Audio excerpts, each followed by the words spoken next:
படம் ஸ்டார்ட் ஆனதும் ஒரு ஃபிளைட் டேக் ஆஃப் ஆகிறத காட்டுறாங்க. ஃபிளைட்டோட பைலட்டான விப் ஃபிளைட் அட்டெண்டர் பொண்ணோட ஒன்னா ஒரே ரூம்ல இருக்காரு. அப்ப அவரோட எக்ஸ் ஒய்ஃப் கிட்ட இருந்து ஒரு போன் கால் வருது. அவங்க பையனோட ஸ்கூல் ஃபீஸ் கட்ட சொல்லி கேக்குறாங்க. போன்ல சண்டை போட ஆரம்பிக்கிறாரு. அதே கோவத்துல ட்ரக்ஸையும் எடுத்துக்கிறாரு. அடுத்த சீன்ல ட்ரக் எடுத்துக்கிட்ட விப் ஃபிளைட் கிட்ட வராரு. அந்த இடமே மழையா இருக்கு. உள்ள வந்த பைலட் அந்த ஃபிளைட்டோட அட்டெண்டர் கிட்ட பேசிட்டு பைலட் சீட்ல போய் உட்கார்றாரு. இவரோட ஜூனியர் பைலட்டான எவன்ஸ் இவரோட வித்தியாசமான நடவடிக்கையை பார்த்து சந்தேகப்படுறாரு. அப்படியே கட் பண்ணி இன்னொரு பொண்ணை காட்டுறாங்க. அவ பேரு நிக்கோல். அவ ரெடியாகி கார்ல இன்னொருத்தனை பார்க்க போறா. அவன் ஒரு அடல்ட் பிலிம் எடுத்துட்டு இருக்கான். இவளை அதுல நடிக்க சொல்லி கட்டாயப்படுத்துறா. ஆனா இவ நடிக்க மாட்டேன்னு சொல்லிடுறா. அவ வர்றதே இவனோட ட்ரக்குக்காக மட்டும்தான். சோ இவ ஒரு ட்ரக் அடிக்டா இருக்கா. அதே நேரத்துல இங்க பிளைட்டை டேக் ஆஃப் பண்ணிட்டு இருக்காங்க. பைலட் விப் மொத்த கண்ட்ரோலுமே எடுத்துக்கிறாரு. ரொம்ப வேகமா பிளைட்டை டேக் ஆஃப் பண்ணிட்டு இருக்காரு. கூட இருக்க ஜூனியருக்கு பயமா இருக்கு. பிளைட் குலுங்கறதுல உள்ள இருக்கக்கூடிய பேசஞ்சர்ஸ் எல்லாருமே பயத்துல கத்துறாங்க.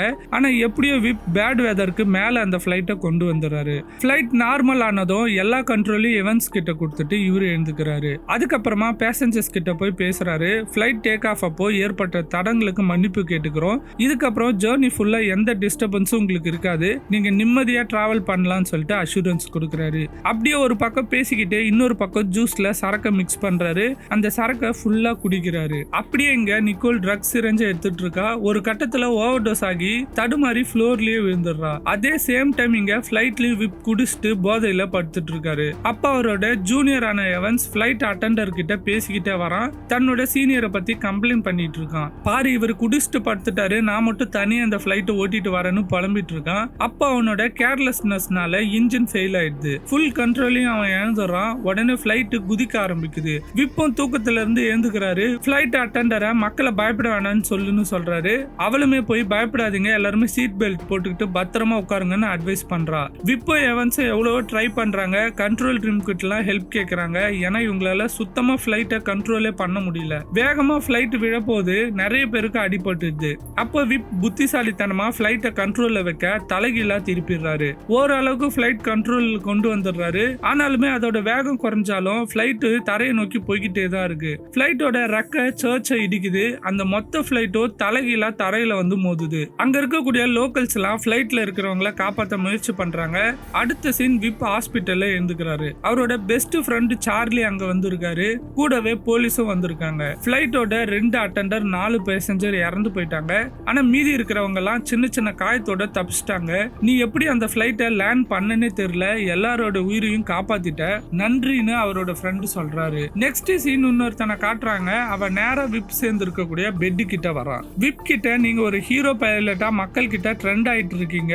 உங்களுக்கு நிறைய பேர் ப்ரே பண்ணிட்டு இருக்காங்க ஹாஸ்பிட்டலுக்கு வெளியே. ஏன்னா நீங்க பண்ணது ஒரு மிராக்கல்னு வந்தவன் சொல்றான். அப்போ விப் அங்க இருந்து ஸ்மோக் பண்ண தனியா வெளில போறாரு. அங்க ஸ்டேர் கேஸ்ல நிக்கோலை மீட் பண்றாரு. இவனை பார்த்ததும் அவன் எழுந்துக்கிறா. ஆனா விப் வந்து நம்ம 2 பேரும் சேர்த்து ஸ்மோக் பண்ணலான்னு கூப்பிடுறாரு. சரின்னு அவங்க 2 பேரும் சேர்ந்து ஸ்மோக் பண்றாங்க. அப்போ இன்னொரு கேன்சர் பேஷண்ட் அவங்களோட ஜாயின் பண்றான். அவன் கடவுளை பத்தி பேசிக்கிட்டே இருக்கான். என்ன நடக்கணும்னு கடவுள் நினைக்கிறாரோ அது நடந்தே தீரும். யாராலுமே அதை மாத்த முடியாது. பிளேன் கிராஷ் நடந்தே ஆகணும். நம்ம 3 பேரும் மீட் பண்ணி ஆகணும்னு இருக்கு அப்படின்னு சொல்றான். ஸ்மோக் பண்ணிட்டு கிளம்பும் போது விப் நிக்கோல் கிட்ட அட்ரஸை கேட்கிறாரு. ஹாஸ்பிட்டலை விட்டு டிஸ்சார்ஜ் ஆனதும் நம்ம மீட் பண்ணலாம்னு சொல்றாரு. அவளுமே அட்ரஸை கொடுத்துட்டு போறா. அடுத்த சீன் பைலட் விப் ஹாஸ்பிட்டல்ல இருந்து டிஸ்சார்ஜ் ஆகுறாரு. ஃப்ரண்ட் டோர் வழியா போனா மீடியா கிட்ட பேசணும்னு பேக் டோர் வழியா போயிடுறாரு. அவரோட வீட்டுக்கிட்டே மீடியா இருக்கனால அவரோட ஃப்ரெண்ட் வீட்டுக்கு போறாரு. அங்க இருக்கக்கூடிய ஆல்கஹால் ட்ரக்ஸ் எல்லாத்தையுமே கிளீன் பண்றாரு. இனிமே குடிக்கவே கூடாதுன்னு முடிவு பண்றாரு. ஒரு நாள் அவருக்கு போன் கால் வருது அவரோட ஃப்ரெண்ட் சார்லி கிட்ட இருந்து. மெடிக்கல் செக்அப் முடிஞ்சு ஃபிட் ஆனதுக்கு அப்புறமா என்ன வந்து மீட் பண்ணுன்னு சொல்றாரு. இவரும் ஃப்ரெண்டை மீட் பண்ண போறாரு. அங்க கூட ஒரு லாயரும் வந்திருக்காரு. அந்த லாயர் பைலட் யூனியன்ல இருந்து வந்திருக்காரு. ஃபிளைட் கிராஷ் ஆகுறப்போ இவரோட பிளட்ல நிறைய ஆல்கஹால் இருந்திருக்குன்னு ரிப்போர்ட் வந்திருக்கு. அது மட்டும் இல்லாம ட்ரக்கும் இவர் எடுத்திருந்ததுக்கான ப்ரூஃபும் அந்த பிளட் ரிப்போர்ட்ல இருக்கு. இதை உண்மைன்னு ப்ரூவ் ஆச்சுன்னா அவரோட பைலட் லைசன்ஸை கேன்சல் பண்ணிடுவாங்கன்னு அந்த லாயர் சொல்றாரு. இதை கேட்டது விப் ரொம்ப சோகமாயிடுறாரு. ஒரு பாருக்கு போறாரு. டிப்ரெஷன்ல அகைன் சரக்கு அடிக்க ஆரம்பிக்கிறாரு. ஹாஸ்பிட்டல்ல அட்ரஸ் கொடுத்துட்டு போன பொண்ணை தேட ஆரம்பிக்கிறாரு. அவளை கண்டுபிடிச்சு அவ வீட்டுக்கு போகும்போது அங்க அந்த வீட்டோட ஓனர் அவ வந்து ரொம்ப மாசமா ரெண்ட் பே பண்ணலன்னு சொல்லி அவளை அடிச்சுட்டு இருக்கான். இதை பார்த்தது விப் அதை தடுத்து நிறுத்திடுறாரு. அந்த ரெண்டை இவரு பே பண்றாரு. அப்போ நிக்கோல் இதுக்கப்புறமா எனக்கு எங்க போறதுன்னு தெரியலன்னு சொல்றான். உடனே விப் அவளை அவரோட வீட்டுக்கு கூப்பிட்டு வராரு. நிக்கோலும் அங்க தங்க ஆரம்பிக்கிறான். விப் அவரோட வேலை போயிடுன்னு பயப்பட ஆரம்பிக்கிறான். ஆரம்பிக்கிறாரு. அவருக்கு ரொம்ப பிடிச்ச பைலட் ஜாப் போக கூடாதுன்னு மீடியா கிட்ட பேசலாமான்னு நினைக்கிறாரு. அதுக்கு முன்னாடி அன்னைக்கு ஃபிளைட்ல அட்டெண்டரா இருந்த பொண்ணு கிட்ட போய் பேசுறாரு. ஆல்ரெடி அந்த பொண்ணுக்கு அன்னைக்கு விப்பு குடிச்சிருந்தது நல்லாவே தெரியும். ஆனா அதை மீடியா கிட்ட அவ சொல்ல வேணாம்னு விப் கேட்டுக்கிறாரு. அடுத்து அவரோட ஜூனியர் கிட்ட போறாரு.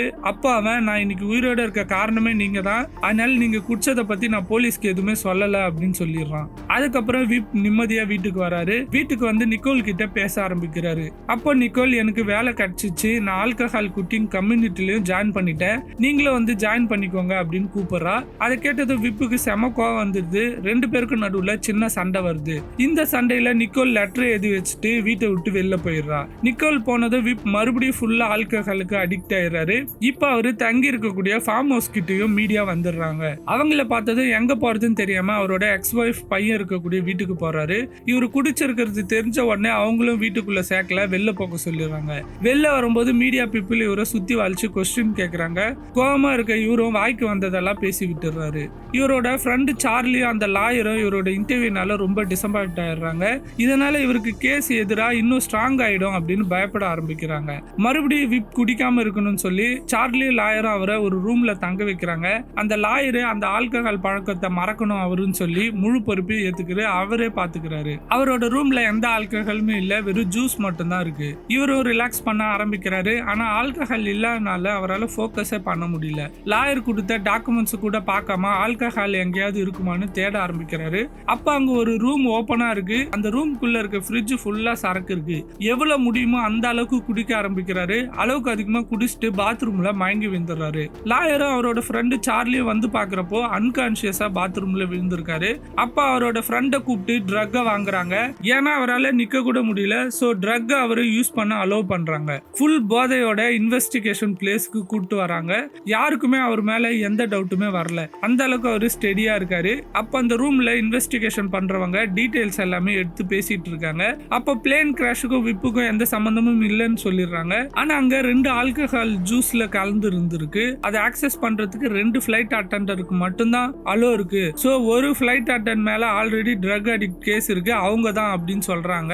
அப்போ இதை கேட்டு கில்ட் ஆகிற விப் அன்னைக்கு குடிச்சிருந்தது நான் தான் அப்படின்னு எல்லாரும் முன்னாடியுமே சொல்லிடுறாரு. அது மட்டும் இல்லாம இப்போவும் நான் போதையில தான் இருக்கேன் அப்படின்னு சொல்லிடுறாரு.